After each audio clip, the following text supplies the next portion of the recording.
Okay, awesome.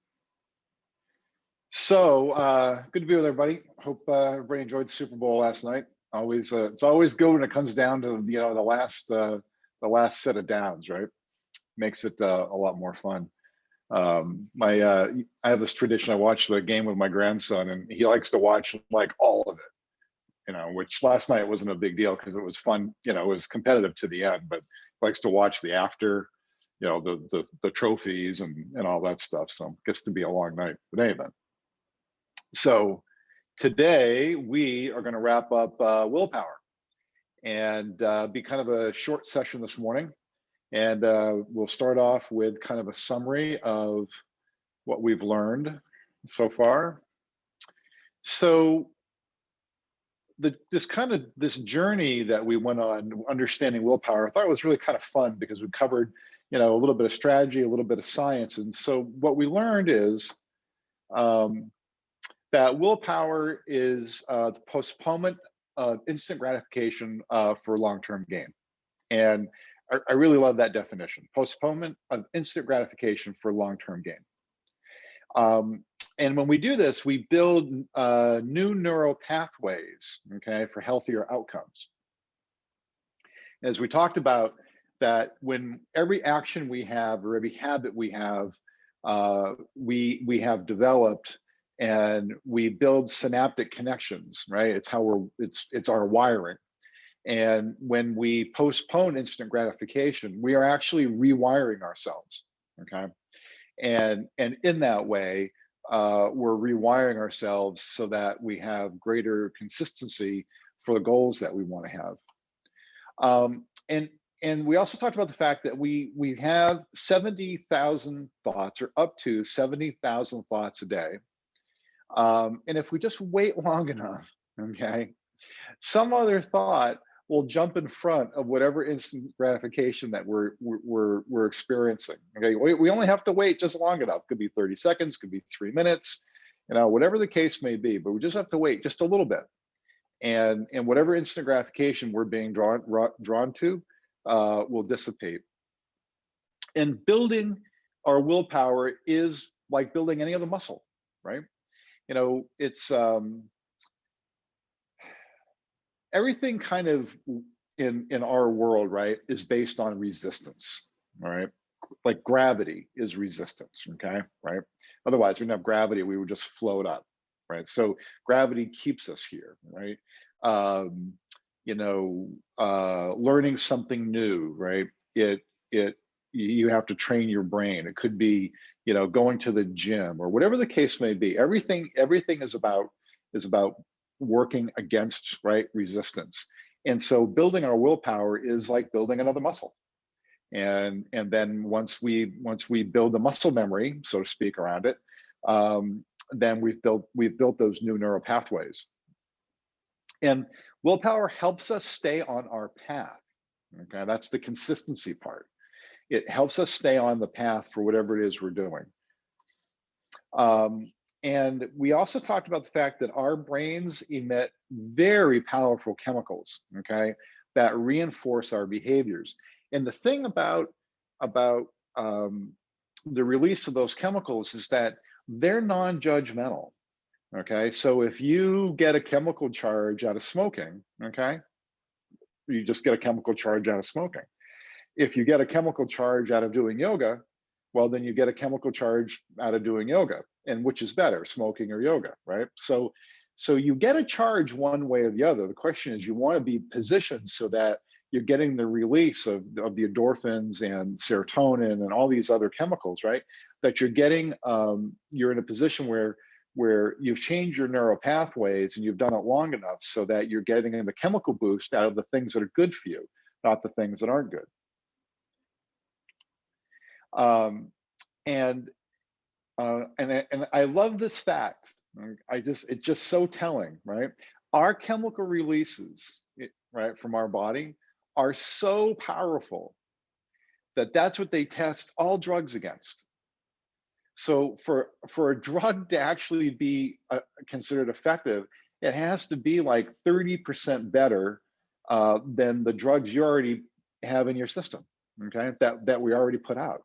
I think that's an amazing fact. It just speaks to how powerful we are, right? I mean, our whole bodies are like soft technology, okay? If we use them right, right? It's like any other type of technology. So, so just remember that when we see it, when we see a drug, or somebody recommends a drug, all right, it's being tested against, okay, the placebo effect. It's being tested against the fact that your body already probably produces it and produces whatever that chemical you need. They probably already produce it. The body already probably produces it in adequate amounts, provided that you give it a chance to work. Okay, I always think that's super fascinating. And then lastly, right, when we insert visually and emotionally the feeling we will have when we achieve our new goal, delayed gratification will give us the chemical release we need for the desired outcome. Now, I want to spend just one more minute on that. So when we delay gratification and we have this vision, okay, of what we want the outcome to be, okay, then we're getting those chemical releases, not about the instant gratification piece, okay? We're now getting the chemical release for what we want our future to be. And that's how we build our stronger muscle memory, so to speak, right? And neural pathways around where we want to end up, right? Is when we create that feeling inside, and that feeling becomes so strong, okay, that we're getting the chemical release and they wash over us, okay, then whatever that instant gratification piece is, it's not important anymore. What's important, okay, is that what's important now, for the priority, okay, it becomes what I want future state to look like, my future state, whatever the event is, okay? And those chemicals wash over you, and that's what reinforces it. So really cool, cool stuff. And and that's worth spending a little bit of time on too, doing a little bit of your own research, and kind of sorting that out, so that you have kind of your own kind of develop your own sense about it, because these are all very powerful things, and it's all readily available for people to do the research on, right? So you can Google it and do your own research, and then kind of come up with your own corollary for things. Okay, so our strategies. First is we got to do the work. Okay, nothing happens without doing the work. And I know that probably feels like an overused expression, but it's overused for a reason, because it's so accurate. So first of all, we got to do the work. And next, right, three-point strategy. Okay, we have to pause long enough to let the need for immediate gratification burn off. Okay, that's the first part of the strategy. We just have to pause long enough. Okay, remember, we got 70,000 thoughts a day, right? So there's plenty of thoughts that jump in front of, right, whatever the immediate gratification is. So pause long enough to let that burn off. Next, create a visual image of what you desire. And while you're pausing, hold that visual image in your mind's eye. And doing so will create a new neural pathway. Okay. And then lastly, practice this strategy at every possible opportunity. Okay. Regardless of how large or small the outcome is. Okay. And one of the other, I think in the first part of this series, we talked about we play the game how we practice. So it's important that we find as many opportunities as we can to practice. And this is so important, right? That finding every little way, okay, to practice putting off immediate gratification, okay, is important. Now that doesn't mean you starve yourself of fun, okay, but what it does mean though is that we want to be intentful, and no matter how large or small, all right, we want to practice this, right? It might be instead of getting a sugar drink, it's a bottle of water, okay? It might be instead of having your own dessert at dinner, you split a dessert with somebody. I don't know, I'm just making things up, okay? But you get the point, right? Every opportunity, okay, you have to practice this will make you stronger when it really counts, right? And that's why it's so powerful. Don't worry about the size of the opportunity. Um, um, don't worry about the size of it. It doesn't matter, okay? Because see, the brain doesn't actually understand the difference between size. That its size doesn't correlate, right?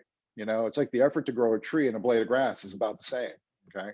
And so it doesn't know the difference, right?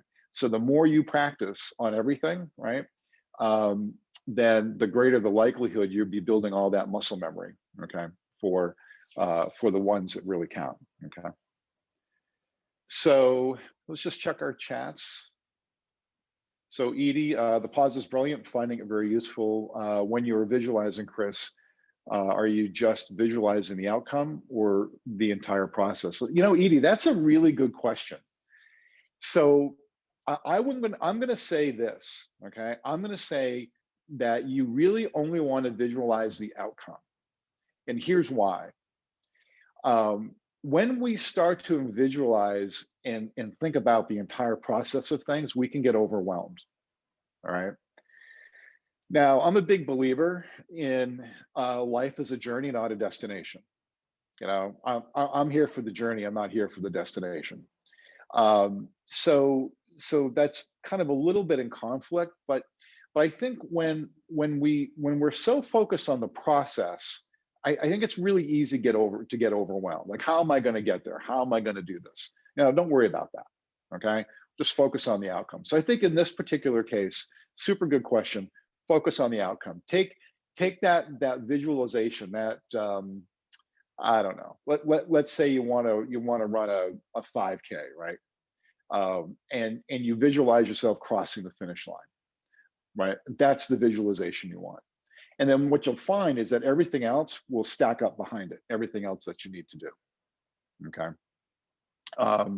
And you'll just kind of naturally be doing more of the things that are going to get you there. Or let's say you want to go back to school and get your degree, okay?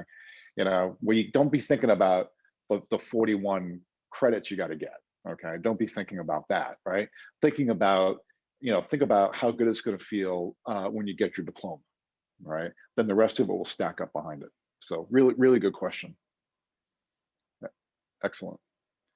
And that's not to say that we're devoid of the details, because we know there's plenty of details to get to certain places. But when we focus on them, it actually kind of becomes demotivating for a lot of us. So thank you for that question, Edie. Any other questions, thoughts? All righty. Well, this was fun. Thank you for attending and participating. And we will be back at it next Monday. Have a great week. Take care.